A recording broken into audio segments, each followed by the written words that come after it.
اور وہ جانور جن کا گلا دبا کر ان کو مارا جائے یا بت کے نام پہ ذبح کیا جائے،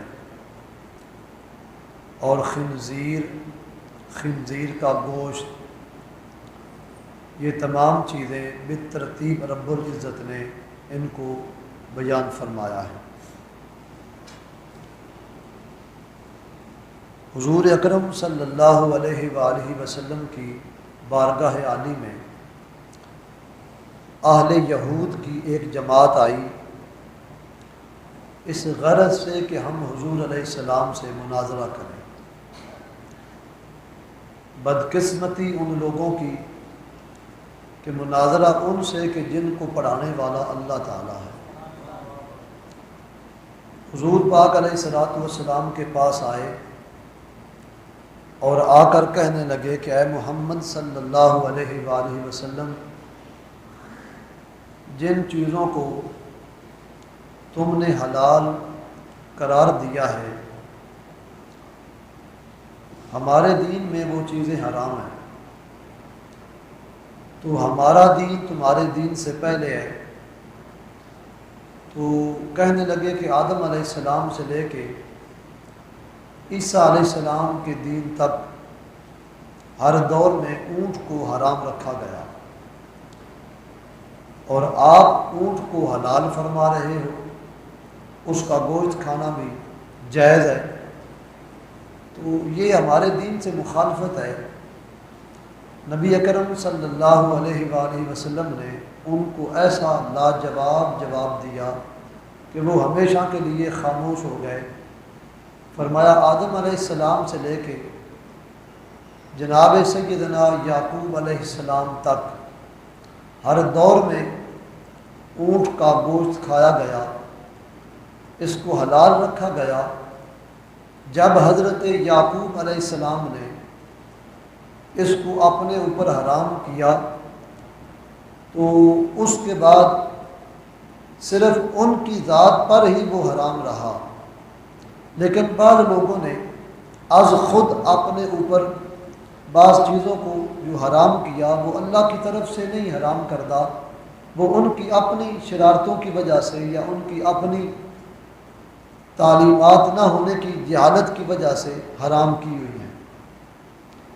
جب نبی علیہ السلام نے یہ بات فرمائی کہ یاد کرو کہ جب یعقوب علیہ السلام کو عرق النساء کی تکلیف ہو گئی، اللہ کے نبی یعقوب علیہ السلام بڑے امتحان ان پر آئے، لیکن قرآن شریف بتاتا ہے یعقوب علیہ السلام ہر امتحان میں صابر رہے، واویلا نہیں کیا، ہاؤ وائے نہیں کیا، آہو فغا نہیں کیا۔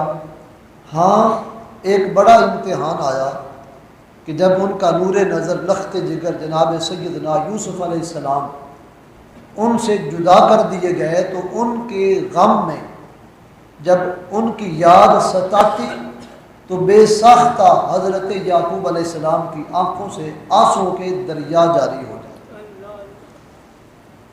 یہ بے ساختہ، اس میں بناوٹ نہیں تھی، اس میں آواز نہیں تھی، بغیر آواز کے جناب یعقوب علیہ السلام روتے۔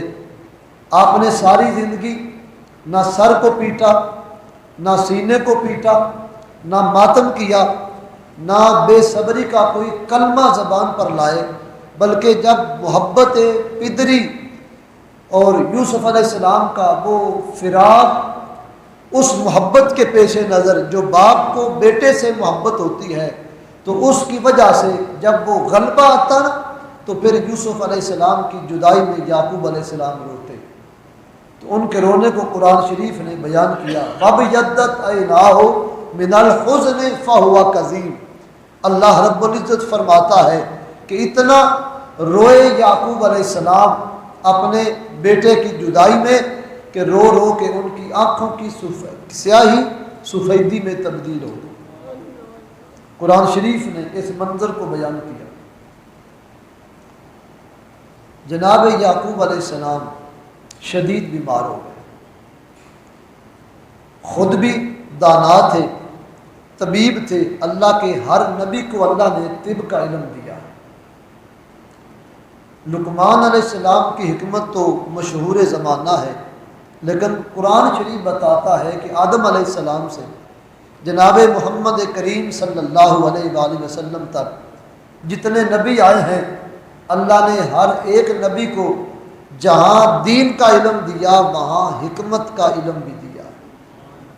کئی مقامات پر ہمارے حضور کا تذکرہ وَيُعَلِّمُهُمُ الْكِتَابَ وَالْحِكْمَةَ کہ وہ محبوب کتاب کا علم بھی دیتے ہیں اور حکمت بھی سکھاتے ہیں۔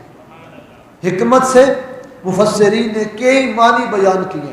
حضرت مفتی احمد یار خان نے ایک معنی حکمت کا یہ بھی کیا ہے کہ نصیحت آموز باتیں، کہ حضور اپنی ہر بات میں اپنی امت کے لیے نصیحت کے بے شمار سمندر رکھتے ہیں۔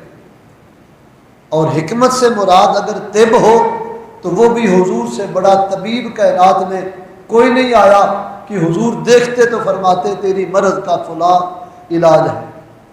ہر نبی کو یہ اعزاز دیا گیا۔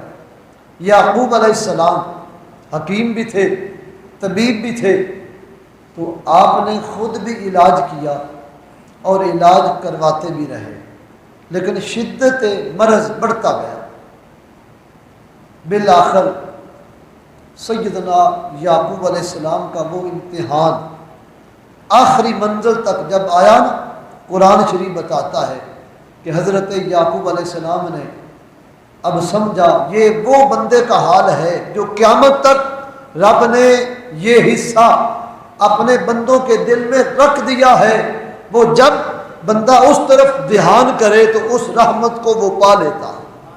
وہ غور کرنا وہ کون سا حصہ ہے، ہر بندے کو یہ نصیب ہے، خواہ اس کا تعلق عقیدے کے اعتبار سے اسلام سے ہے یا غیر اسلام سے، بحیثیت انسان اللہ نے وہ رحمت اس کے دل میں رکھی ہے۔ وہ کیا ہے؟ قرآن شریف نے بھی اس کا اشارہ کیا، فَإِن كَذَّبُوكَ فَقُلْ رَبُّكُمْ ذُو رَحْمَةٍ وَاسِعَةٍ۔ اس کا ذکر یہاں بھی ہے۔ وہ آخری سہارا کیا ہے کہ بندہ جب زمانے سے لاجواب ہو جائے، طبیب ڈاکٹر ٹھکرا دے، لا علاج کہہ دے، ہر طرف سے مایوس ہو کے بندہ رب سے آس لگائے، پھر مانگتا ہے دعا کہ یا اللہ ڈاکٹروں نے ٹھکرا دیا، طبیبوں نے جواب دے دیا، سارے علاج کارگر نہ ہو سکے، اب ایک تیری ہی ذات ہے جو مجھے شفا دینے والی ہے، یا اللہ تو میرے دکھ کو دور کر دے۔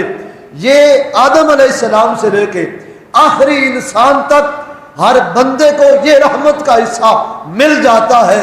کوئی اس کو جلدی استعمال کر لیتا ہے، کوئی تاخیر سے استعمال کرتا ہے۔ حضرت یعقوب علیہ السلام کو بھی یہ حصہ ملا ہوا تھا، آپ نے اس حصے کو استعمال کیا۔ اب جب ہر طرف سے کوئی علاج کارگر نہ ہوا، نبی کے لیے مایوسی تو ہو ہی نہیں سکتی۔ یہ ہم جیسے گنہگار بندے، اللہ کے نبی مایوسی سے پاک ہیں، تو حضرت یعقوب علیہ السلام نے رب کا دروازہ کھٹکھٹایا، اے اللہ مجھے اس تکلیف سے، اس مرض سے چھٹکارا مل جائے تو میں تیری بارگاہ میں یہ آرزو کرتا ہوں اور یہ عرض کرتا ہوں کہ میں اپنے اوپر ہمیشہ دو چیزوں کا استعمال بند کر لوں گا۔ جناب یعقوب علیہ السلام کی وہ دعا ایسے قبول ہوئی کہ جیسے بس دعا مانگنے کی دیر ہی تھی۔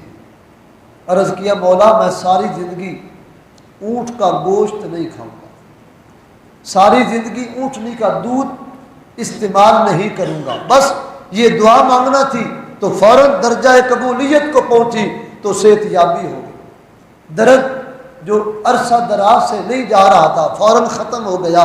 یہ عرق النساء، یہ یہاں بندے کی جو جوڑ ہے اس سے شروع ہوتی ہے اور پاؤں تک جاتی ہے، اور یہ اتنی شدید درد ہے، پھر جس کو ہو اس کا تجربہ اس کو ٹھیک ٹھاک ہے کہ یہ کتنی شدت کی درد ہے۔ بسا اوقات اس سے جس ٹانگ کو یہ درد ہو وہ ٹانگ باریک ہو جاتی ہے، درد کی وجہ سے وہ سوکھ جاتی ہے، اتنی شدید درد ہے۔ سب سے پہلے یہ حضرت یعقوب علیہ السلام کو تو آپ نے جب یہ دعا مانگی تو فوراً شفا یاب ہو گئے. تو پھر آپ نے نہ ساری زندگی گوشت کھایا ہے اونٹ کا، نہ دودھ پیا ہے اونٹنی کا. بس پھر آپ نے اپنے لیے یہ دعا مانگی تو قوم امت نے آج خود اپنے لیے اس کو حرام بنا لیا. جب حضور پاک علیہ السلام کا زمانہ آیا تو رحمت عالم نے اونٹ کے حلال ہونے کو عام اعلان کر دیا. بلکہ قرآن شریف کی وہ آیت کریمہ جس کا تعلق دوسرے پارے سے ہے کہ جب حضرت سیدنا عبداللہ بن سلام رضی اللہ تعالیٰ عنہ یہ مذہباً یہودی مذہب کے عالم تھے، پڑھے لکھے جہاں دیدہ بندے کا نام ہے حضرت عبداللہ بن سلام.